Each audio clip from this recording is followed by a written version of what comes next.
Our sponsors: the Finkley Experience, HBCU First, the Jamal Bakes Morning Show, J&J Leadership Academy. Thank you for your contributions towards the Michael Finkley Show. What's up? This is your boy Darian Hope from The Circle Season 7, and you are now tuned in to the Michael Finkley Show.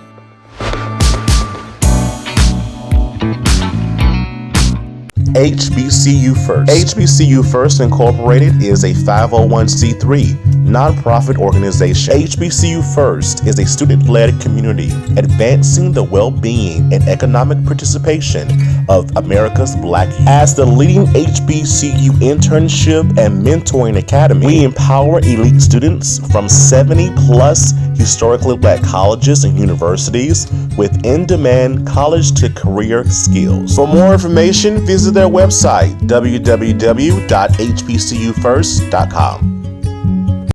Next, Finkley. Dr. Nicole is with us, and she talks about how to deal with childhood trauma. One of the things I love that you talk about is the trauma aspect of it all. Why do we carry childhood trauma into adulthood? Monday's Finkley. There's a new familiar face this time.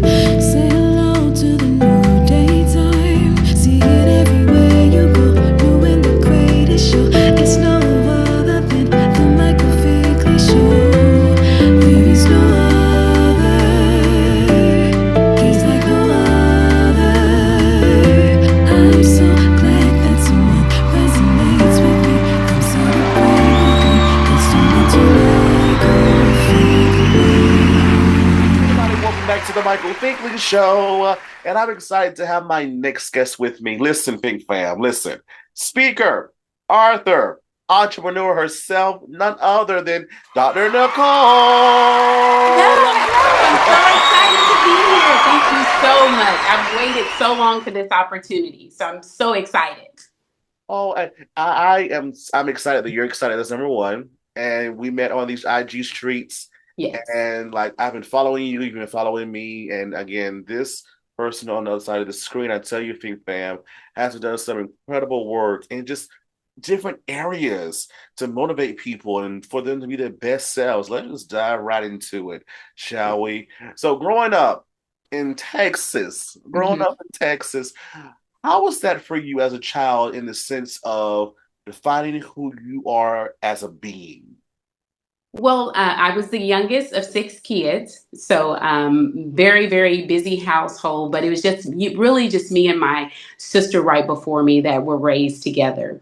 And we were a very close family, but unfortunately, I did witness domestic violence growing up. And so that did have an impact on me and how I viewed myself and others in the world.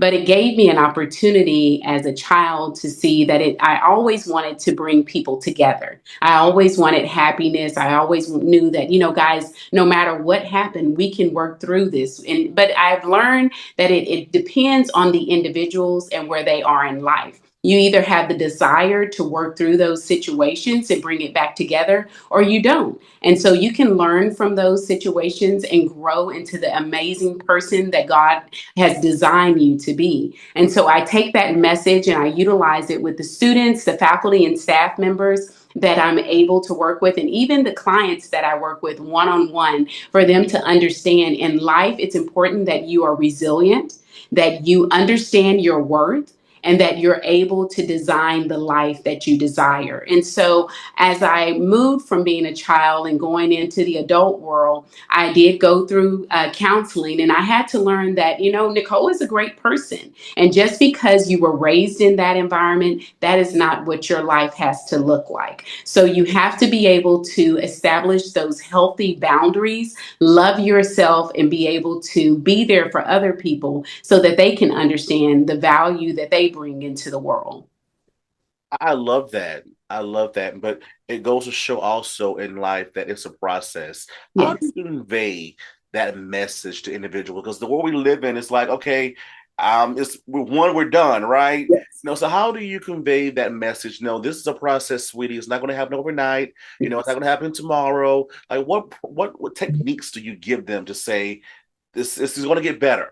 Yes. I think for me, I always like to utilize my life as an example. I believe that God allows you to go through things, and it's not just for you. It's so that you're able to encourage and help someone else. And so growing up, not only did I have the childhood, but then you transition and you go into high school and the college age, and then you move into even getting married. And I had to learn, even with that, my favorite movie is Meet the Fockers. You know how they say, you're not in the circle. Yes, we love that movie. But it's so true because people have their family traditions and what they believe in. And either you're going to acclimate and be a part of this or you're not. And I think in life, with me having to go through the trials and tribulations and walking into those brick walls where people were trying to tell me who to be, instead of me being able to love myself and be able to say, you know what, Nicole is this type of person and this is what I enjoy. And that's okay if it's different.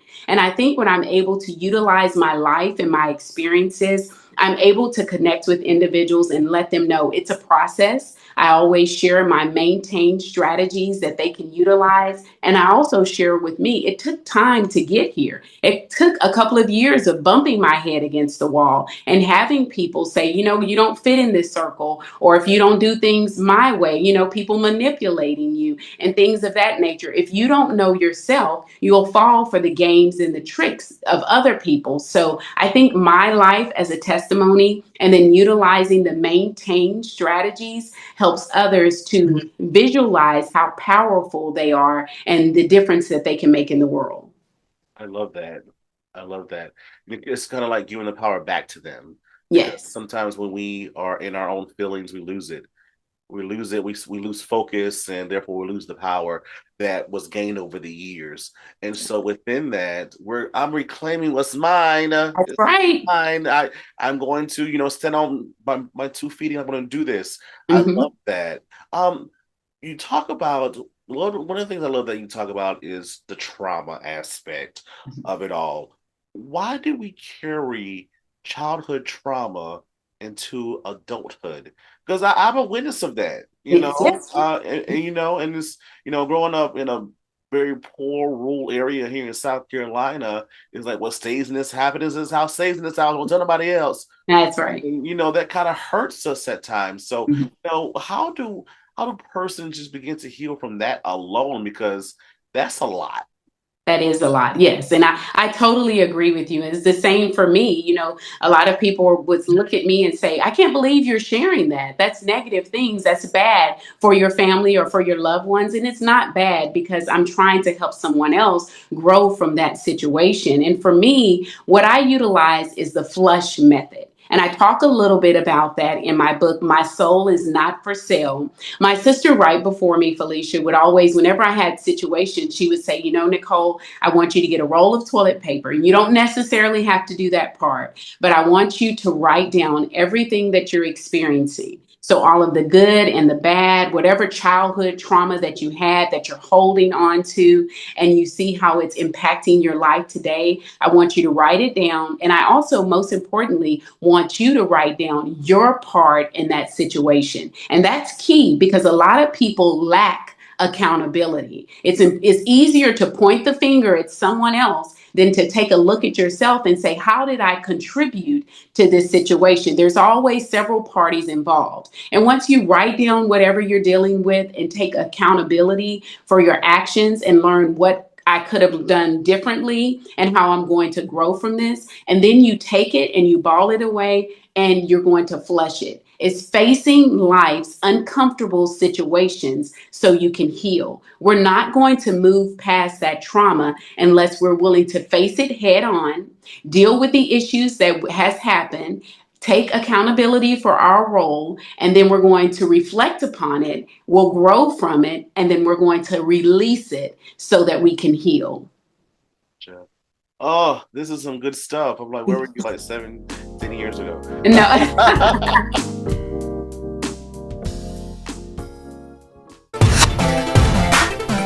Hi, I'm celebrity saxophonist Richard Shaw Jr. from Atlanta, Georgia.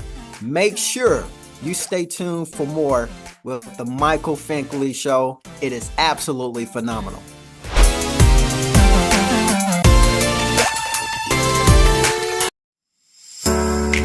Hello everybody, it's Finkley from the Finkley Experience. We're an educational consulting firm that specializes in first generation education. So we assist students with their college and career endeavors. We train school administrators on the state of first generation students. And also we partner with colleges and universities to assist their first generation population for easy transition from high school to college. So if you're looking for a presenter or speaker that presents on these topics and so much more, visit our website at thefinkleyexperience.com and learn about all that we do. We're looking forward to working with you.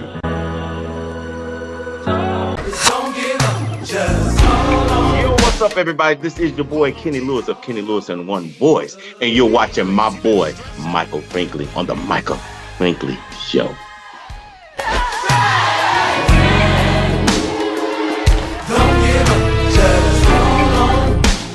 Call on Jesus.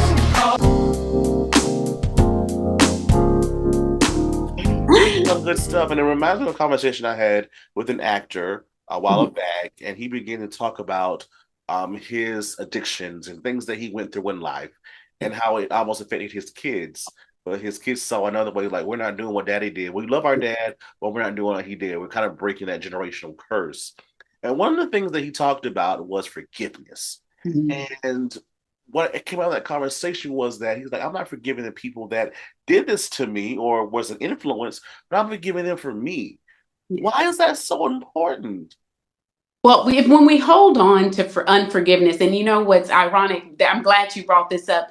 In Bible study last night, my pastor just talked about forgiveness, but he says it's forgiveness without bitterness. You know that you're growing and you know that you're maturing when you can forgive that person without bitterness. And he went one step further to say, if you don't forgive, then he's not going to forgive you. So how do we walk around all day, every day, expecting people to forgive us? And you've wronged someone. And everyone has feelings. You're not the only person that has a feeling or an opinion on a situation. You need to look at the situation from a worldview. And that forgiveness not only frees you, but it gives you an opportunity to move forward in grace. And so, and it just depends on the situation, but we need to understand the importance of forgiveness without bitterness, because so many people say, you know, I'll never forgive you for this, or I'll never be able to get over this. And so what if God said that to us and didn't wake you up tomorrow, or didn't bless you with a job, or didn't help you with the things that you're struggling with? So, and then, you know, you hold on to it. And then you think, okay, why is my life going this way? That's that unforgiveness, because God says you need to release that. Cast it on me. Let me deal with that. Don't be bitter and give someone else another opportunity. He says 70 times 7, and that's in one day. I learned that the hard way at church. He told us it's 70 times 7, but that's for one day. So who are we not to forgive someone else when we sin all day, every day? Just a little dip for your tip. This conversation just got so real. Yeah. Oh my goodness. Like, wow. Yes. Wow. What results have you seen in working with different people that you work with them and they're kind of unpacking different things? Do you see more of like more acceptance of like, this is who I am, I need to start the healing process? Or do you see that people have drawn back some and then it got better? Like, what are some of the examples that you've seen? Well, some of the examples are, you know, of course, like you said, some people draw back because, of course, I'm the type of person when I'm working with individuals, I want to be your cheerleader, I want to be your supporter, but I'm going to be your accountability partner. That means we're going to have some tough conversations. And I'm going to say some things you may or may not like. So it may make them withdraw because, I need to take another look at this, or I need to look at this differently. And so we focus a lot on mindset. Not just writing down the affirmations and saying all the positive, wonderful things, but actually trying to shift your mindset so you can see the good in every situation. And so I think working with people, there are a lot of aha moments. There are a lot of moments that I can't believe you just said that to me. And you really want me to try that? But then they go away and they try it, and it's difficult. It may be uncomfortable, but they're better off for it. So I think in the process, in building a lot of wonderful relationships, but helping them to have that light bulb moment so that they can transform their life for the better. And that's what it's all about as well. Yes. Right? We want to get to that better moment. The word tells us that, our ladder will be greater. So even in that motion, I'm always expecting something greater. I'm always expecting something greater tomorrow. It's because I want to be better. That's right. A better version of myself that was yesterday. Yes, So yes. first for myself, then for others. Mm-hmm. No, because if my cup is empty, I can't help anybody else because my cup Right. is here. Look at you. So Yes. yay, I've been around the doctor. Yeah. Been around the doctor. Yes, I love Yeah. it. So you mentioned that you have a certain I guess cohort that you kind of you mesh with in assisting and in going through your social media and all the things that you've done. I see that as more like the educational route in that sense. Why do you think the educators today, especially because what education is today, that's number one. Let's talk about that. Yes. Why do you think that, because I'm an educator at heart myself, why do you think the educators today see a tremendous burnout in the profession that they see and they seek you? How does this help them? Well, it helps them, number one, to reignite their flame, for you to go back and remember, as it goes back to the word, go back to your first love. You go back to your first love, you realize what made you have that fire and that excitement about what you're doing. But I think they get so burned out because in relationships, in life, everyone wants to feel valued. And I think in our education system, unfortunately, a lot of our educators are taken for granted. And so we put so much, we just keep piling and piling on it. Here's a new curriculum. And then you have this angry parent. Then you have a child that won't put up his cell phone. Then the administrators are telling you need to come in the morning. And it just goes on and on and on. Yes, it does. And so they're trying to juggle all those balls in the air. And then outside of that, they have their own families and they have their own lives that they need to be able to get to. And people don't understand educators are human too. Yes, I might be there to take care of your child, but I have my own family at home. So that balance and being taken for granted and underpaid are a lot of the reasons that individuals seek me out and say, how do I manage this? The expectations for me are really unreasonable. And so I sit down, let's unpack this together and let's come up with some strategies that'll not only help you to be successful in that building, but also successful in your personal life. Gotcha. And you coasted right into the thing I wanted to talk about again, because it's like you have this movement that's happening about maintaining the flame. Again, going back to your first love. That's right. That looks like and sounds like that's different for each of us, Mm-hmm. right? In that, right? Why isn't it so important for us to remember right here, That's it. right? Why we started it.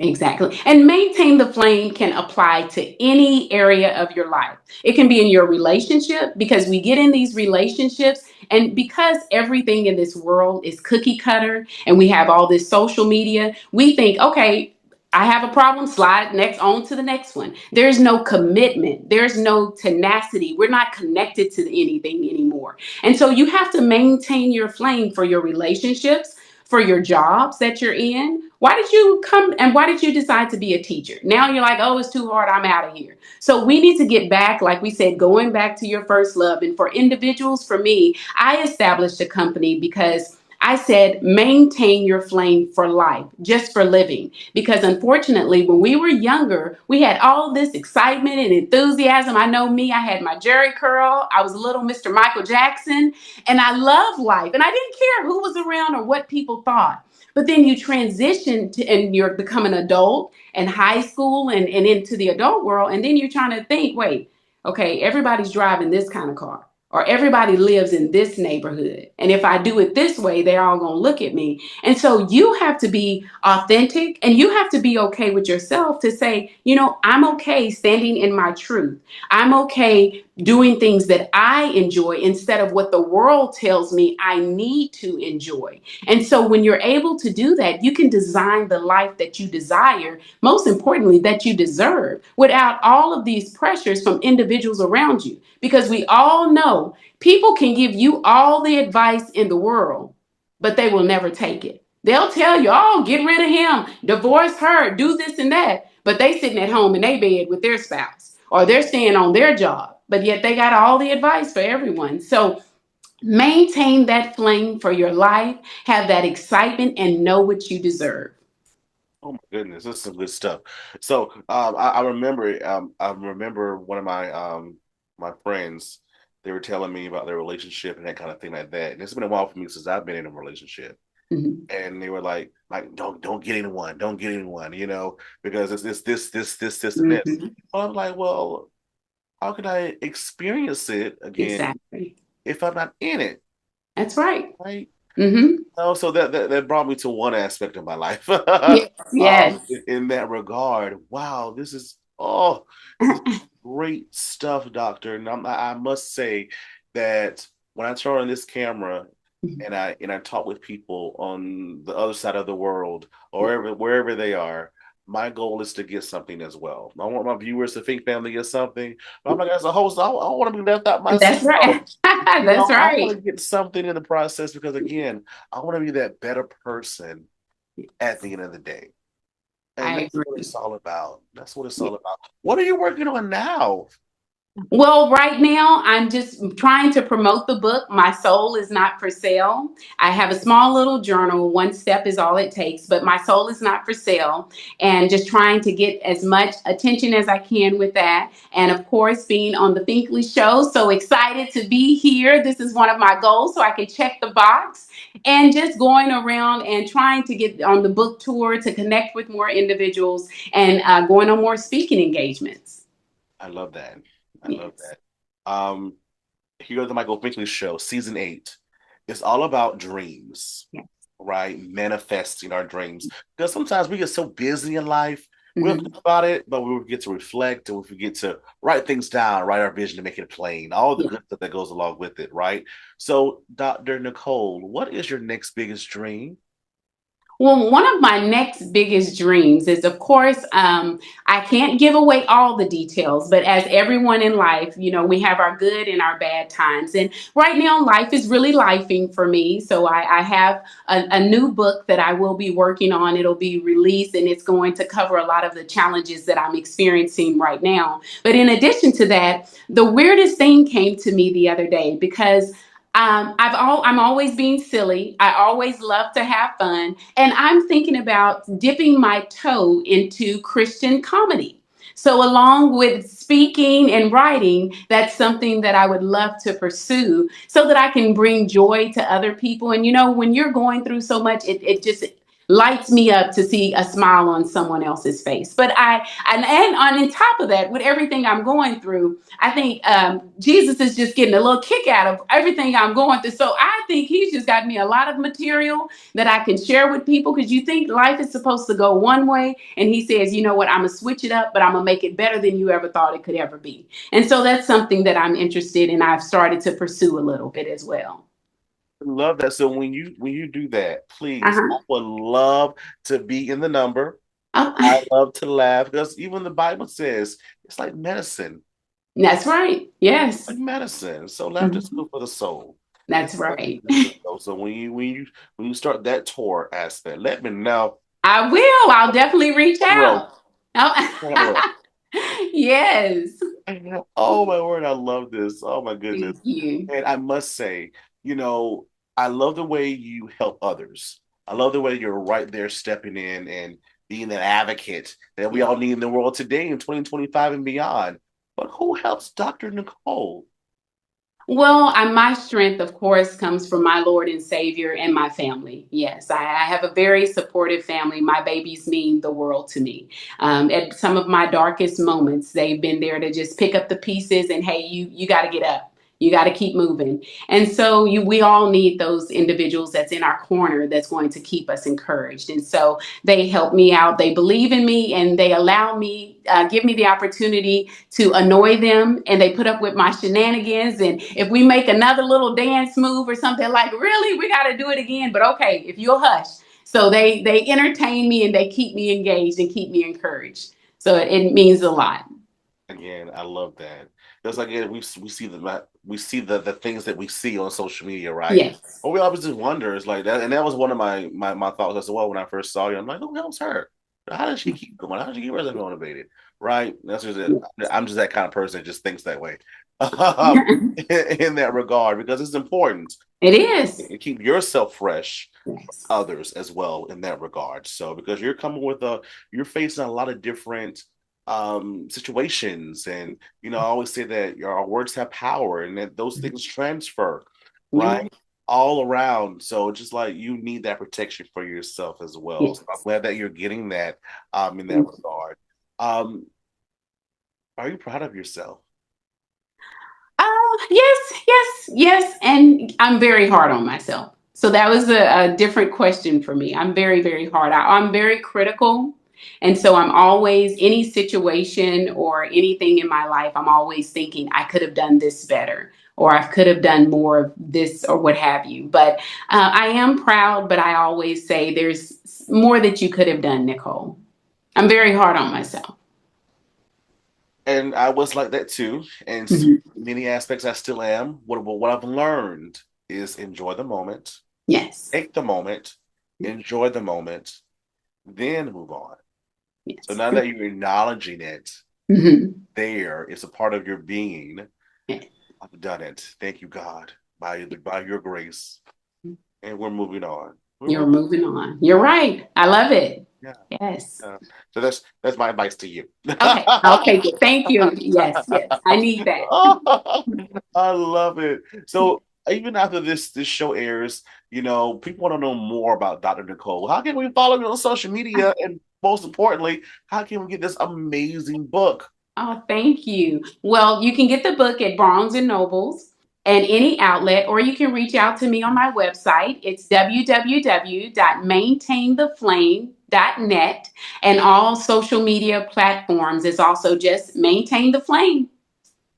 All right, there you go, Fink Fam. Please support, and our information is in the description below as well. Dr. Nicole, thank you for being with us. Thank you so much for the opportunity. This has been great. I love it. Oh, thank you for saying yes to this little country boy. No. South Carolina. We appreciate you. Appreciate you. And Big Fam, thank you so much for watching. Or always remember to pursue your dreams. Have a good one.